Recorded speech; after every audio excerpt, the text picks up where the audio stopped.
రాష్ట్రంలో అధికారంలోకి వచ్చిన కూటమి ప్రభుత్వం భవన నిర్మాణాల అనుమతులను పొందే విషయంలో జాప్యాలు నిరోధించేందుకు మున్సిపల్ శాఖ ద్వారా జారీ చేసిన జీవో 20 చాలా బాగుందని, అయితే ఈ జీవోలో ఎల్టీపీలకు కొంత ఇబ్బంది కలిగే విధంగా ఉందని రాజమహేంద్రవరం ఎల్టీపీ అసోసియేషన్ ప్రెసిడెంట్ ఎన్ఎన్వీఎస్ఎస్ మూర్తి పేర్కొన్నారు. ఈ మేరకు సోమవారం ది రాజమండ్రి ప్రెస్ క్లబ్లో జరిగిన మీడియా సమావేశంలో మూర్తి మాట్లాడుతూ సెల్ఫ్ సర్టిఫికేషన్ స్కీమ్ విధానం ఈ జీవోలో పొందుపరచాలని, దానివల్ల ఎల్టీపీలకు ఇబ్బంది ఎదురవుతుందన్నారు.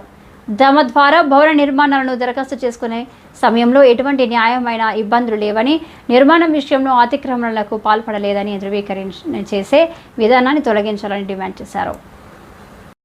స్కీమ్ కింద గవర్నమెంట్ ప్రభుత్వానికి ఎదురు లైసెన్స్ ఫీజులు కడుతూ లేకుండాను మేము కోరుకునేది మా కలిగించి మమ్మల్ని చేయవలసిందిగా కోరుతున్నామండి. నారా లోకేష్ గారికి కూడా రిప్రజెంటేషన్ ఇవ్వడం జరిగింది సార్. గతంలో వారు కూడా చూసుకోమని చెప్పేసి అంటున్నారు.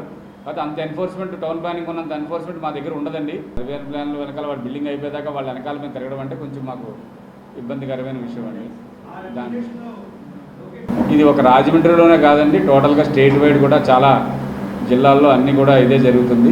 అందరికి కూడా దయచేసి మేము ప్రభుత్వం వారిని కోరుకునేది ఏంటంటే, ఈ జీవోని సరళతరం చేసే విధానం ఏదైతే ఉందో, ఈ భవన నిర్మాణ అనుమతుల సరళతరం విధానం అద్భుతంగా ఉంది. కానీ ఈ బాధ్యతలు మా మీద పెట్టకుండా, ఎందుకంటే మేము సింగిల్ పర్సన్ సార్, మా దగ్గర ప్లాన్ తీసుకోవడానికి ఒక వ్యక్తి వచ్చిన తర్వాత, అతనికి ప్లాన్ అప్రూవల్ చేసిన తర్వాత అతను ఎప్పుడు బిల్డింగ్ నిర్మించుకుంటాడన్నది అతను ఆర్థిక పరిస్థితిని దృష్టిలో పెట్టుకుని అతను నిర్ణయం తీసుకుంటాడండి, అతని పరిస్థితులను బట్టి.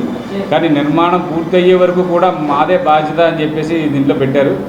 కాకపోతే అంతకాలం మేము ఒక ప్లాన్ గీసిన ఒక బిల్డింగ్ నిర్మాణదారు వెనకాల మేము తిరగడం అనేది సాధ్యం కాకపోవచ్చు. ఎందుకంటే మాకు అంత వ్యవస్థ ఉండదండి.